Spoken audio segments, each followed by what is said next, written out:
ഒരു പേഴ്സണൽ ട്രെയിനറായിട്ട് ജോലി ചെയ്യണം അല്ലെങ്കിൽ ജിം ട്രെയിനറായിട്ട് ജോലി ചെയ്യണം എന്ന് ആഗ്രഹിക്കുന്ന ആൾക്കാർക്കുള്ളൊരു വീഡിയോ ആണിത്. അപ്പോൾ ഞാൻ ഏകദേശം ഒരു 10 വർഷമായിട്ട് ഈ ജിം ഫീൽഡിലുണ്ട്. വർക്കൗട്ട് സ്റ്റാർട്ട് ചെയ്ത് ദെൻ ജിമ്മിലൊരു മണിയൂർ എന്ന് പറയുന്ന സ്ഥലത്ത് ഒരു അഗ്രാൻഡൈസ് എന്ന് പറഞ്ഞ ജിമ്മിലാണ് ഞാൻ വർക്കൗട്ട് സ്റ്റാർട്ട് ചെയ്തത്. അല്ല, ആക്ച്വലി ഞാൻ വർക്കൗട്ട് സ്റ്റാർട്ട് ചെയ്തത് തൃപ്പൂണിത്തുറ നമ്മുടെ അൾട്ടിമേറ്റ് എന്ന് പറയുന്ന ഒരു ജിമ്മിലായിരുന്നു. ദെൻ അവിടെ ഒരു 2 months കഴിഞ്ഞിട്ട് പിന്നീട് ഞാൻ വീട് മാറി അതിൻ്റെ റിലേറ്റഡ് ആയിട്ട് നമ്മൾ അവിടെ ഒരു ഒരു വില്ലേജ് ഏരിയ ആണ്. സോ അവിടെ ഒരു നോർമൽ ജിമ്മിൽ സ്റ്റാർട്ട് ചെയ്തു. ദെൻ പിന്നീട് നമ്മൾ പോലും അറിയാതെയാണ് ഒരു ട്രെയിനർ ലെവലിലേക്ക് നമ്മുടെ കരിയർ മാറിയതും. അപ്പോൾ അങ്ങനെ ഏകദേശം ഇപ്പോൾ ഒരു 10 വർഷമായിട്ട് ഞാൻ ഈ ഫീൽഡിലുണ്ട്. അപ്പം ഞാൻ ഇതിൻ്റെ ഇടയ്ക്ക് ദുബായിൽ പോയായിരുന്നു. ദെൻ പല ടൈപ്പ് ജിമ്മുകളിൽ വർക്ക് ചെയ്തിട്ടുണ്ട്. അപ്പോൾ എനിക്ക് ഉണ്ടായ കുറച്ച് എക്സ്പീരിയൻസ്, എൻ്റെ അനുഭവം, അതുപോലെ തന്നെ ഈ ഫീൽഡിൻ്റെ പൊട്ടൻഷ്യൽ എന്താണ്, നമ്മുടെ സർട്ടിഫിക്കേഷൻ ചെയ്യുന്നതിന് മുമ്പുണ്ടായ കാര്യങ്ങൾ, സർട്ടിഫിക്കേഷൻ ചെയ്ത് കഴിഞ്ഞപ്പോൾ ഉണ്ടായ ബെനിഫിറ്റ്സ്, സർട്ടിഫിക്കേഷനെ പറ്റി, അതുപോലെ തന്നെ നമ്മുടെ സാലറി റിലേറ്റഡ് ആയിട്ടുള്ള കാര്യങ്ങളെ പറ്റി, പിന്നെ ഞാൻ പറഞ്ഞ പോലെ ദുബായ് അല്ലെങ്കിൽ ഫോറിൻ കൺട്രീസിലെ പൊട്ടൻഷ്യലിനെ പറ്റി, പിന്നെ ക്ലയൻറ്റ് റിലേറ്റഡ് ആയിട്ട് നിങ്ങൾക്ക് ബേസിക് ആയിട്ട് അറിയേണ്ട കുറച്ച് കാര്യങ്ങൾ, പിന്നെ എൻ്റെ സ്വന്തം സാറ്റിസ്ഫാക്ഷൻ ലെവലിലുള്ള കാര്യങ്ങൾ. ഇത്രയും കാര്യങ്ങളാണ് ഈ വീഡിയോ ഒക്കെ നമ്മൾ ഡിസ്കസ് ചെയ്യുന്നത്. അപ്പോൾ വീഡിയോ നിങ്ങൾ മൊത്തമായിട്ട് കാണാം. കണ്ടു കഴിഞ്ഞിട്ട് നിങ്ങളൊരു ട്രെയിനർ ആവാൻ ആഗ്രഹിക്കുന്ന ആളാണെന്നുണ്ടെങ്കിൽ നിങ്ങൾ ഓരോരുത്തർക്കും പല ഡിഫറെൻറ്റ് അനുഭവങ്ങളായിരിക്കും. ഞാൻ എൻ്റെ സൈഡിൽ നിന്ന് തോന്നിയിട്ടുള്ള കാര്യങ്ങൾ നിങ്ങൾക്ക് പറയുന്നു. നിങ്ങൾക്കത് മനസ്സിലാക്കാതെ നിങ്ങൾക്ക് നിങ്ങളുടെ ചോയ്സ്, നിങ്ങളുടെ ഇഷ്ടം ആണെല്ലാം. ലാസ്റ്റ് ഫൈനൽ ചോയ്സ് എന്ന് പറയുന്നത് നിങ്ങളുടെ ഇഷ്ടമാണ്. അപ്പം ഈ ഒരു ഇതിൻ്റെ പോസിറ്റീവ് സൈഡ്സും നെഗറ്റീവ് സൈഡ്സും എല്ലാം ഞാൻ മാക്സിമം ഇൻക്ലൂഡ് ചെയ്യാൻ നോക്കുന്നുണ്ട്. വീഡിയോ നിങ്ങൾ ഫുള്ളായിട്ട് കാണുക. എന്തെങ്കിലും കാര്യങ്ങളൊക്കെ ഉണ്ടെങ്കിൽ താഴെ കമൻറ്റ് ബോക്സിൽ കമൻറ്റ് ചെയ്യുക. സബ്സ്ക്രൈബ് ചെയ്തില്ലാത്ത ഒരാളാണ് നിങ്ങളെന്നുണ്ടെങ്കിൽ സബ്സ്ക്രൈബ് ചെയ്യുക. കാരണം നമ്മൾ ബോഡി ബിൽഡിംഗ് ലെവലുള്ള സൈക്കിൾസ്, ഇപ്പോൾ സ്റ്റിറോയിഡ്സ്, അതുപോലെ തന്നെ സപ്ലിമെന്റ്സ്, വർക്കൗട്ട് റിലേറ്റഡ് ആയിട്ടുള്ള പല പല കാര്യങ്ങൾ നമ്മുടെ വീഡിയോസ് ഓൾറെഡി ഇട്ടിട്ടുണ്ട്. അപ്പോൾ ഇതൊക്കെ നിങ്ങൾക്ക് ഇൻട്രസ്റ്റിംഗ് ആയിട്ടുള്ള സബ്ജക്റ്റുകളായിരിക്കാം. അപ്പോൾ അതുകൊണ്ട് ഉറപ്പായിട്ട് നിങ്ങൾ സബ്സ്ക്രൈബ് ചെയ്യുക. ഇനി നമ്മൾ വീഡിയോസ് ഇടുന്നതാണ്. അപ്പോൾ നമുക്ക് വീഡിയോയിലേക്ക് കിടക്കാം.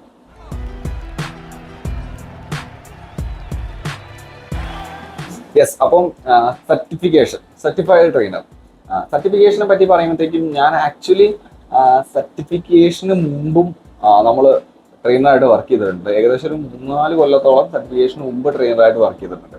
3-4 അധികമുള്ള 5 കൊല്ലത്തോളമെങ്കിലും സർട്ടിഫിക്കേഷന് മുമ്പ് വർക്ക് ചെയ്തിട്ടുണ്ട്. സോ സർട്ടിഫിക്കേഷന് മുമ്പ് വർക്ക് ചെയ്തപ്പോൾ എന്ന് വെച്ച് കഴിഞ്ഞാൽ ഒരു സാലറി ലെവലിലോ അങ്ങനത്തെ കാര്യങ്ങളൊന്നും സർട്ടിഫിക്കേഷന് മുമ്പ് എനിക്ക് വലിയ പ്രോബ്ലംസ് ഒന്നും തോന്നിയിട്ടില്ല. അന്നത്തെ സിറ്റുവേഷൻ അനുസരിച്ച് കിട്ടേണ്ട ഒരു ബേസിക് സാലറി കിട്ടിയിട്ടുണ്ട്. പേഴ്സണൽ ട്രെയിനിങ് ലെവലിലാണെങ്കിൽ എല്ലാം നമുക്ക് കിട്ടേണ്ട കാര്യങ്ങളെല്ലാം കറക്റ്റായിട്ട് തന്നെയാണ് അന്നേരം കിട്ടിയിട്ടുള്ളത്. പിന്നെ ഇത് നമ്മുടെ സർട്ടിഫിക്കേഷനേക്കാളും ആ ഒരു സമയത്ത് സർട്ടിഫിക്കേഷൻ അത്രയും വലിയ കാര്യമായിട്ട് അറിയത്തില്ല. അതുകൊണ്ട് അന്നത്തെ കാലത്ത് സർട്ടിഫിക്കേഷൻ ഇമ്പോർട്ടൻ്റ് അല്ലായിരുന്നു. സർട്ടിഫിക്കേഷൻ എടുത്തുകൊണ്ട് ബെനിഫിറ്റ് ഉണ്ടോ എന്ന് വെച്ചാൽ ഓഫ് കോഴ്സ് ഭയങ്കര ബെനിഫിറ്റ് ഉണ്ടായിട്ടുണ്ട്. കാരണം ഈ ഒരു ബോഡി ബിൽഡിങ് അല്ലെങ്കിൽ ഫിറ്റ്നസ് ലെവലിലുള്ള ഒരു ആക്ച്വൽ ബേസിക്സ് ഒരു അടിത്തറ പണിയാൻ പറ്റിയത് സത്യം പറഞ്ഞാൽ സർട്ടിഫിക്കേഷൻ എടുത്തുകൊണ്ടാണ്. ഈ സർട്ടിഫിക്കേഷൻ എടുത്തു കഴിഞ്ഞപ്പോഴത്തേക്കും കിട്ടിയ ഒരു ബേസ്, ആ ബേസിൽ നിന്നുകൊണ്ട് നമുക്ക് പല കാര്യങ്ങളും ഭയങ്കര മനസ്സിലാക്കിയെടുക്കാൻ വേണ്ടി പറ്റും. ഇപ്പോൾ ഞാൻ സർട്ടിഫിക്കേഷൻ ചെയ്തത്, ഇപ്പോൾ എന്നെ ഫോളോ ചെയ്യുന്ന ആൾക്കാർക്ക് അറിയാം, കെയിലോണാണ്. അപ്പോൾ എൻ്റെ അടുത്ത് സർട്ടിഫിക്കേഷനെ പറ്റി ആര് ചോദിച്ചാലും എനിക്ക് പറയാനുള്ള, സജസ്റ്റ് ചെയ്യാനുള്ള ഒരേ ഒരു പ്ലേസ് കെയിലോണാണ്. കാരണം ഇന്ത്യയിൽ കെയിലോണ്ട് അത്രയും ബെസ്റ്റ് ആയിട്ടുള്ള ഒരു ഇൻസ്റ്റിറ്റ്യൂട്ട് വേറെ ഉണ്ടോ എന്ന് ചോദിച്ചാൽ എനിക്കറിയത്തില്ല. പിന്നെ കെയിലോണ്ട് പോസിറ്റീവ് വെച്ച് കഴിഞ്ഞാൽ ഭയങ്കര സപ്പോർട്ടിങ് ആണ് അവർ എല്ലാ കാര്യങ്ങളും. ഞാൻ അവിടെ പോയി നിന്ന് പഠിച്ചിട്ടുണ്ട്, ഓൺലൈനായിട്ട് ഞാൻ കുറച്ച് ക്ലാസ് അറ്റൻഡ് ചെയ്തിട്ടുണ്ട്. അപ്പോൾ എനിക്ക് ഭയങ്കര സാറ്റിസ്ഫാക്ഷൻ തോന്നിയ ഒരു ഇൻസ്റ്റിറ്റ്യൂട്ടാണ് കെയിലോണ്ട്. ഇനി കെയിലോണ്ടിന്റെ നെഗറ്റീവ്സിനെ പറ്റി ചോദിച്ചു കഴിഞ്ഞാൽ ആക്ച്വലി ഇറ്റ്സ് നോട്ട് നെഗറ്റീവ്. ഒരു സോ കോൾഡ് നെഗറ്റീവ് എന്ന് പറയാവുന്ന സാധനമാണ് അവരുടെ ഡയറ്റ് റിലേറ്റഡ് ആയിട്ടുള്ള കാര്യങ്ങൾ, ചില വർക്കൗട്ട് റിലേറ്റഡ് ആയിട്ടുള്ള കാര്യങ്ങളൊക്കെ ചില ആൾക്കാർക്ക് ദഹിക്കാറില്ല. അപ്പോൾ അത് ആക്ച്വലി അവർ പറയുന്നത് ഒരു പോയിന്റ് ഓഫ് വ്യൂവിലാണ്, ഒരു ഫിറ്റ്നസ് പോയിന്റ് ഓഫ് വ്യൂവില്, ഒരു കോമൺ ടെക്നിക് പോയിന്റ് ഓഫ് വ്യൂവില്, അല്ലെങ്കിൽ ഒരു ഹെൽത്ത് പോയിന്റ് ഓഫ് വ്യൂവിൽ പറയുന്ന കാര്യങ്ങളെ മറ്റ് പല കാര്യങ്ങളുമായിട്ട് ക്ലാഷ് ചെയ്ത് തിങ്ക് ചെയ്യുന്നതുകൊണ്ടാണ് മിക്ക ആൾക്കാർക്കും അത് മനസ്സിലാവാത്തത്. അതൊരു ബേസിക് നോളജ് മാത്രമുള്ള ആൾക്കാർക്കാണ് ഈ ഒരു പ്രോബ്ലം ഉള്ളൂ. അത്യാവശ്യം റീഡ് ചെയ്തിട്ടുള്ള ആൾക്കാർക്ക്, അത്യാവശ്യം ഇതിനകത്ത് എക്സ്പീരിയൻസ്ഡ് ആയിട്ടുള്ള, ഇതിനെപ്പറ്റി നല്ല രീതിയിൽ മനസ്സിലാക്കി ആലോചിക്കുന്ന ആൾക്കാർക്ക് ഈ പറയുന്ന ക്ലാഷ് ഫീൽ ചെയ്യാറില്ല. അവർക്ക് അത് ഏത് രീതിയിൽ എടുക്കണം എന്നറിയാൻ പറ്റും. അപ്പോൾ അത് ചിലപ്പോൾ നിങ്ങൾക്ക് കെയിലോണിൽ അല്ലെങ്കിൽ ഏതെങ്കിലും ഇതേപോലെയുള്ള നല്ല ഇൻസ്റ്റിറ്റ്യൂട്ടിൽ പഠിച്ചിറങ്ങുമ്പോൾ പല കാര്യങ്ങളിലും തോന്നുന്ന പ്രോബ്ലംസ് പിന്നീട് നിങ്ങളുടെ എക്സ്പീരിയൻസ് വർദ്ധിക്കുന്തോറും നിങ്ങൾക്ക് മനസ്സിലാക്കി എടുക്കാൻ വേണ്ടി പറ്റുമായിരിക്കും. അപ്പം സർട്ടിഫിക്കേഷൻ ചെയ്യണമെന്ന് വെച്ചാൽ ഉറപ്പായിട്ട് നിങ്ങൾ സർട്ടിഫിക്കേഷൻ ചെയ്യുക. സർട്ടിഫിക്കേഷൻ ഏറ്റവും ഇമ്പോർട്ടൻ്റ് ആണ്. എൻ്റെ അടുത്ത് ഏതെങ്കിലും സജസ്റ്റ് ചെയ്യാൻ പറഞ്ഞാൽ ഞാൻ ഓഫ് കോഴ്സ് വേറെ ഒരു ഇൻസ്റ്റിറ്റ്യൂട്ടും സജസ്റ്റ് ചെയ്തില്ല, K11 മാത്രമേ സജസ്റ്റ് ചെയ്തുള്ളൂ. ദെൻ സാലറി റിലേറ്റഡായുള്ള കാര്യങ്ങളൊക്കെ നോക്കിയപ്പോഴത്തേക്കും ഇപ്പോൾ സർട്ടിഫിക്കേഷൻ ഇല്ലാണ്ട് എന്തായാലും പറ്റത്തില്ല. അപ്പോൾ സാലറിയുടെ സൈഡിലേക്ക് നോക്കി കഴിഞ്ഞാൽ നമുക്ക് നമ്മുടെ നാട്ടിൽ ഞാൻ ഇപ്പോൾ എറണാകുളം ബേസ് ചെയ്ത് പറയുകയാണെന്നുണ്ടെങ്കിൽ എറണാകുളം സൈഡിലേക്ക് നോക്കി കഴിഞ്ഞാൽ ഇവിടെ കുറേ ജിമ്മുകളുണ്ട്, ഇഷ്ടംപോലെ പുതിയ ജിമ്മുകളുണ്ട്, പഴയ ജിമ്മുകളുണ്ട്. പല ജിമ്മുകളിലും 50-50 പേഴ്സൺ ട്രെയിനിങ് എന്നുള്ള ലെവലിൽ ഷെയർ ചെയ്യുന്ന ജിമ്മുകളുണ്ട്. ചില ജിമ്മുകളിൽ 30-70 ഉണ്ട്, ചില ജിമ്മുകളിൽ 40-60 ഉണ്ട്. അപ്പം പേഴ്സണൽ ട്രെയിനിങ് ചെയ്ത് കഴിഞ്ഞിട്ട് നിങ്ങൾ മിക്ക ആൾക്കാരും അറിയാവുന്ന കാര്യമാണ്, പേഴ്സണൽ ട്രെയിനിങ് ചെയ്യുമ്പോൾ എക്സ്ട്രാ പേയ്മെന്റ് ആണ് ക്ലയന്റിന്റെ കയ്യിൽ നമ്മൾ വാങ്ങിക്കുന്നത്. ഇപ്പോൾ ഒരു ക്ലയന്റ് 10,000 രൂപ പേ ചെയ്യുകയാണെന്നുണ്ടെങ്കിൽ 50-50 ജിമ്മുകളിൽ 5,000 രൂപ നമുക്ക് 5,000 രൂപ ക്ലയന്റ് നമ്മുടെ ജിമ്മിനുമായിരിക്കും കൊടുക്കുന്നത്. അപ്പം അത് ആക്ച്വലി ഒരു ബെറ്റർ ആയിട്ടുള്ള കാര്യമാണ്. കാരണം 50-50 ആണ് ശരിക്കും എൻ്റെ സൈഡിലേക്ക് നോക്കുമ്പോൾ എനിക്ക് സജസ്റ്റ് ചെയ്യാവുന്ന ട്രെയിനേഴ്സിനും ജിമ്മിനും ഒരേ രീതിയിൽ ബെനിഫിഷ്യൽ ആയിട്ടുള്ള ഒരു വേ എന്ന് പറയുന്നത് 50-50 ആണ്. ദെൻ ബേസിക് ആയിട്ടുള്ള സാലറിയും ജിമ്മിൽ നിന്ന് വരും. അപ്പോൾ നമുക്കൊരു 12,000 അല്ലെങ്കിൽ 15,000, ചില ജിമ്മുകളിൽ 10,000 വരെയൊക്കെ പോകാറുണ്ട്. അതാണ് ചില ജിമ്മുകളിൽ 18,000, 20,000 വരെയൊക്കെ പോകാറുണ്ട്. അപ്പോൾ ബേസിക് ആയിട്ട് 12-15 സാലറി എന്തായാലും കിട്ടും. ദെൻ ഇതിന്റെ ഒപ്പം ശരിക്കും പറഞ്ഞാൽ സാലറി അല്ല ഇമ്പോർട്ടൻറ്റ്, സാലറി ഒരു ബേസ് ആയിട്ടുള്ള സാധനം മാത്രമാണ്. നിങ്ങൾക്ക് അതിന്റെ മുകളിൽ നിങ്ങളുടെ സ്കില്ല് വെച്ച് ഡെവലപ്പ് ചെയ്തെടുക്കാൻ പറ്റുന്ന നിങ്ങളുടെ പേഴ്സണൽ ട്രെയിനിങ് ക്ലയൻസ് ആണ് നിങ്ങൾക്ക് ഏറ്റവും ഇമ്പോർട്ടൻ്റ് ആയിട്ടുള്ള ആൾക്കാർ. അതാണ് നിങ്ങളുടെ മെയിൻ ആയിട്ടുള്ള സോഴ്സ് ഓഫ് ഇൻകം. ഇപ്പോൾ പേഴ്സണൽ ട്രെയിനിങ്ങിന്റെ എണ്ണം കൂടുന്തോറും നിങ്ങളുടെ ഇൻകം ഭയങ്കരമായിട്ട് കൂടും. നിങ്ങളൊന്ന് ആലോചിക്കാം, നിങ്ങൾക്ക് ബേസിക് സാലറി ഒരു 15,000 ഉണ്ട്, ദെൻ നിങ്ങൾക്കൊരു 10,000 വെച്ച് പേഴ്സണൽ ട്രെയിനിങ് ചെയ്യുന്ന ആൾക്കാരുണ്ടെങ്കിൽ 5,000 വെച്ച് 3 പേരുണ്ടെങ്കിൽ തന്നെ 15,000 എക്സ്ട്രാ ആയി. ഇപ്പോൾ തന്നെ നിങ്ങൾക്ക് 30,000 ആയി. അപ്പോൾ ഒരു 5 പേരുണ്ടെന്നുണ്ടെങ്കിൽ എത്രത്തോളം സാലറി അല്ലെങ്കിൽ മന്ത്ലി ഇൻകം കിട്ടുമെന്ന് നിങ്ങളൊന്ന് ആലോചിക്കാം.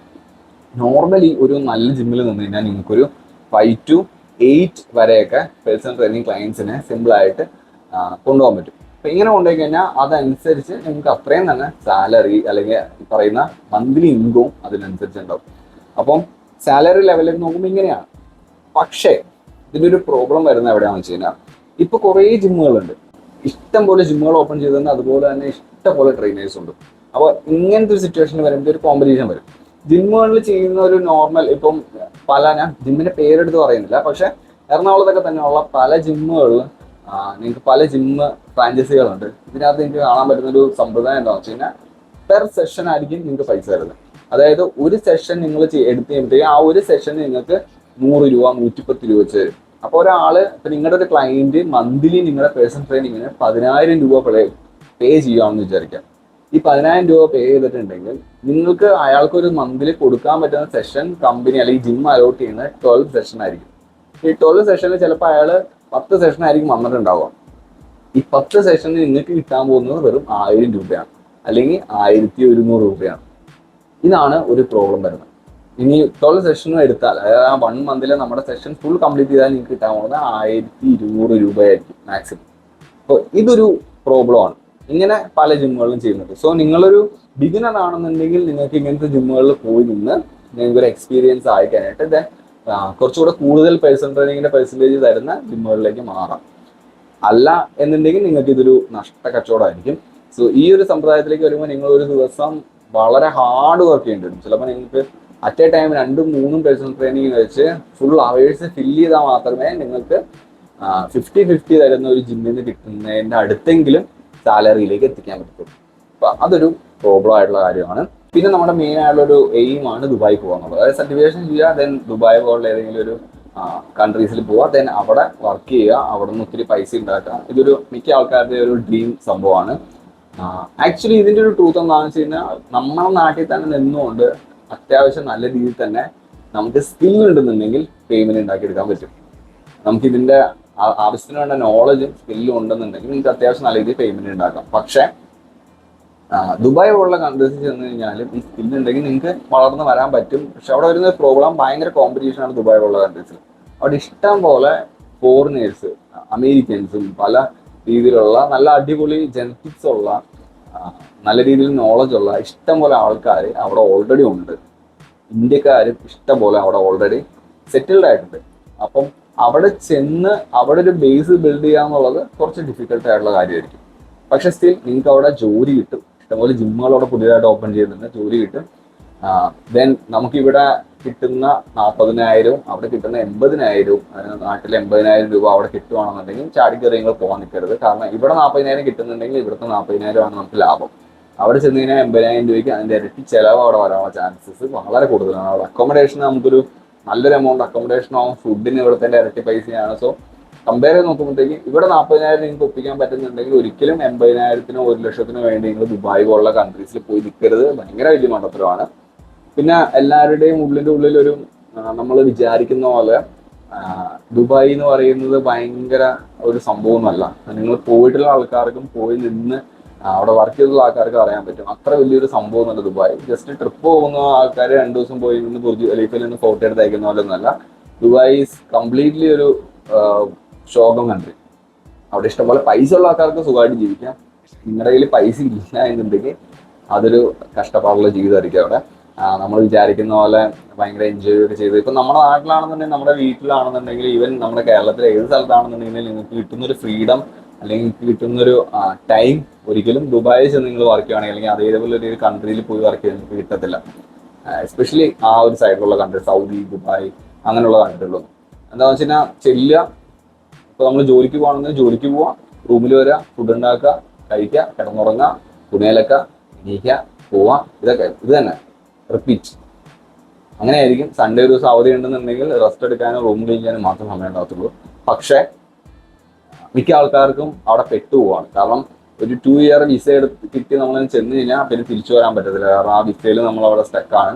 പിന്നെ നമ്മുടെ കയ്യിൽ നിന്ന് പൈസ അങ്ങോട്ട് പോകും. അപ്പോൾ മിക്ക ആൾക്കാരും, ഒത്തിരി പൈസ ഉള്ള ആൾക്കാരൊന്നും അല്ല ഈ പരിപാടിക്ക് നിൽക്കുന്നത്. എവിടെയെങ്കിലൊക്കെ പൈസ ഒപ്പിച്ചിട്ടായിരിക്കും ചെയ്യുന്നത്. സോ വേറെ വഴിയില്ലാത്തതുകൊണ്ട് മിക്ക ആൾക്കാരും അവിടെ നിൽക്കും. നിന്ന് സക്സസ് ആയ ആൾക്കാരുണ്ട് ഇഷ്ടം പോലെ. ഈ 2 വർഷം അല്ലെങ്കിൽ 1 വർഷം നിങ്ങൾ അവിടെ കഷ്ടപ്പെട്ട് നിന്ന് ഹോൾഡ് ചെയ്ത് കഴിഞ്ഞാൽ നിങ്ങൾക്ക് സ്കിൽ ഉണ്ടെന്നുണ്ടെങ്കിൽ നിങ്ങൾക്ക് അവിടെ ഒരു ബേസ് ബിൽഡ് ചെയ്യാൻ പറ്റിക്കഴിഞ്ഞാൽ സ്വന്തമായിട്ട് പേഴ്സണൽ ട്രെയിനിങ് കമ്പനി പോലെ സ്റ്റാർട്ട് ചെയ്തിട്ട് നിങ്ങൾക്ക് ഇഷ്ടംപോലെ ഫ്രീലാൻസ് പേഴ്സണൽ ട്രെയിനിങ് ഒക്കെ ചെയ്യാൻ പറ്റുന്നുണ്ടെങ്കിൽ നിങ്ങൾക്ക് ഇഷ്ടംപോലെ പൈസ ഉണ്ടാക്കാം. അങ്ങനത്തെ ആൾക്കാരുണ്ട്, എനിക്കറിയാവുന്ന ഇഷ്ടംപോലെ ആൾക്കാരുണ്ട്. ഞാൻ ദുബായി പോയപ്പോൾ അങ്ങനത്തെ ആൾക്കാർ ഇഷ്ടംപോലെ കണ്ടിട്ടുണ്ട്. ബസ്റ്റ് ആ ബേസ് ബിൽഡ് ചെയ്യാന്നുള്ളത് കുറച്ച് ഡിഫിക്കൽട്ടായിട്ടുള്ള കാര്യമാണ്. ആ ഡിഫിക്കൽട്ടായിട്ടുള്ള കാര്യം നിങ്ങൾക്ക് ചെയ്തെടുക്കാൻ പറ്റുന്നുണ്ടെങ്കിൽ ഓഫ് കോഴ്സ് നിങ്ങൾക്ക് ഉറപ്പായിട്ടും അവിടെ സക്സസ് ആവാൻ പറ്റും. അപ്പോൾ ദുബായിയുടെ സൈഡിലേക്ക് നോക്കുകയും ഇതാണ് എനിക്ക് പറയാനുള്ളത്. ബാക്കിയുള്ള കൺട്രീസിലേക്ക് നോക്കി കഴിഞ്ഞാൽ എന്തിനാണ് നമുക്ക് അവിടെ ജോലി? കാരണം അവിടെ ഓൾറെഡി ഇഷ്ടംപോലെ ആൾക്കാരുണ്ട്. ഇപ്പോൾ കാനഡ അല്ലെങ്കിൽ ഓസ്ട്രേലിയ അങ്ങനത്തെ സ്ഥലത്തേക്ക് നോക്കുമ്പോൾ ജിം ട്രെയിനേഴ്സിന് അവിടെ വലിയ കുറവുകളൊന്നും ഇല്ല.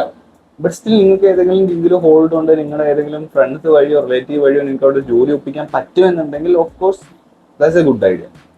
അങ്ങനെ കിട്ടിക്കഴിഞ്ഞാൽ നിങ്ങൾക്ക് നല്ലതാണ്. ബട്ട് സ്റ്റിൽ എന്തിനും നമ്മുടെ നാട്ടിൽ തന്നെ ഇഷ്ടംപോലെ ഓപ്പർച്യൂണിറ്റീസ് ഉണ്ട്. കണ്ടുപിടിക്കാനുള്ള കുറച്ച് കഷ്ടപ്പെട്ട് നമ്മൾ ആൾക്കാരെ നമ്മുടെ ക്ലയന്റ് ബേസ് ബിൽഡ് ചെയ്യണമെന്ന് മാത്രമേ ഉള്ളൂ. ഇത് കംപ്ലീറ്റ്ലി ക്ലയന്റ് റിലേറ്റഡ് ആയുള്ള കാര്യമാണ്. ക്ലയൻസിലേക്ക് കൂടുതൽ നോക്കി കഴിയുമ്പോഴത്തേക്കും അപ്പം ഞാൻ സ്റ്റാർട്ട് ചെയ്ത സമയത്ത് ഉണ്ടായിരുന്ന, ഞാൻ പറഞ്ഞില്ല നമ്മൾ സാധാരണ ജിമ്മിലാണ് സ്റ്റാർട്ട് ചെയ്തത്. അവിടെ ഉണ്ടായിരുന്ന ഒരു ക്ലയന്റ് ബേസ് അല്ല നമ്മൾ ഇതിന്റെ ഒരു പ്രൊഫഷണൽ ലെവലിലേക്ക് വരുമ്പോഴത്തേക്കും കാണാൻ പറ്റും. ഞാൻ ഒരു പേഴ്സണൽ ട്രെയിനിങ് ഫോക്കസ് ചെയ്തുകൊണ്ടുള്ള ലെവലിലേക്ക് നോക്കുമ്പോൾ നമുക്ക് വരുന്ന ക്ലയൻസ് എന്ന് പറയുന്ന ഒരു 30+ ആയിട്ടുള്ള ആൾക്കാരായിരിക്കും കൂടുതൽ. 25-30+ ആയിട്ടുള്ള ആൾക്കാരായിരിക്കും കൂടുതൽ. ഇവര് ബോഡി ബിൽഡിംഗ് എന്ന് പറയുന്ന ഒരു കൺസെപ്റ്റേ അല്ല ഇവർക്ക് വേണ്ടത്. ഇവർക്ക് ഫിറ്റ്നസ് ആണ് വേണ്ടത്. അപ്പൊ നമ്മൾ കണ്ട വീഡിയോസിൽ കാണുന്ന പോലെ ഉള്ള വെയിറ്റ് കിട്ട് അതൊന്നും അല്ല വേണ്ടത്. നമുക്ക് അവരെ പ്രോപ്പർ ആയിട്ടുള്ള ഫോം ആൻഡ് ടെക്നിക്കിൽ അവർക്ക് ഇഞ്ചുറീസ് വരാതെ അവരെ ഫിറ്റ് ആയിട്ട് വെക്കുക.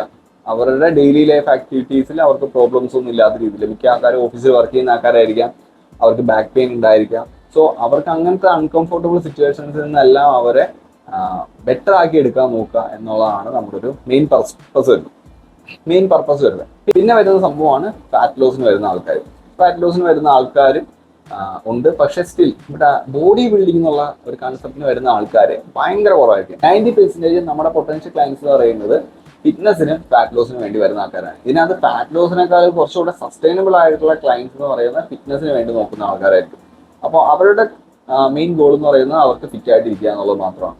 അപ്പോൾ അങ്ങനെയുള്ള ആൾക്കാരാണ്, അങ്ങനെയുള്ള അത്യാവശ്യം നല്ല ജോലിയും കാര്യങ്ങളൊക്കെ ഉള്ള ഒരു മിഡിൽ ഏജ്ഡ് ആയിട്ടുള്ള ആൾക്കാരാണ് നമുക്ക് പേ ചെയ്യാൻ പോകുന്നത്.